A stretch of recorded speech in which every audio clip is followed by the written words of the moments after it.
Hey, good morning, Grow Group leaders. Wanted to come to you real quick. This week's lesson 16. It's on dinosaurs and dragons, and so it's going to be a tough lesson for us to get our minds wrapped around. Last week we talked about Genesis chapter 2, and really what I like about this particular series is that it's really challenges us to think about something. These lessons may seem very elementary at the very basic level of what we're teaching, but they're so deep in the concepts of what the scripture is all about. For example, last week, without Genesis 2, you have no Bible. That is the relationship that God set up between him and man, period, at the point of creation, and everything else from sin, the fall of man,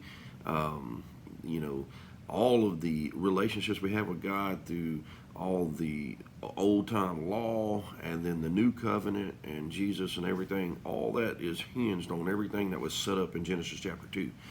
This week's dinosaurs and dragons, it seems a little bit childish, but the question really stands is if man and animals were not created at the exact same time and in the way that God had planned, then how does death, destruction, and all the other negatives that was brought upon by sin of mankind, the only created thing that was given a choice, an opportunity to do right or wrong, then how do you reconcile in your mind death, destruction, and all that before man, if man's sin caused death and destruction, right? We believe and have taught and have been taught that the first sacrificial death was potentially animals who were killed for their skin so that we could cover man. Now man had to be covered because they're shameful, so on and so forth.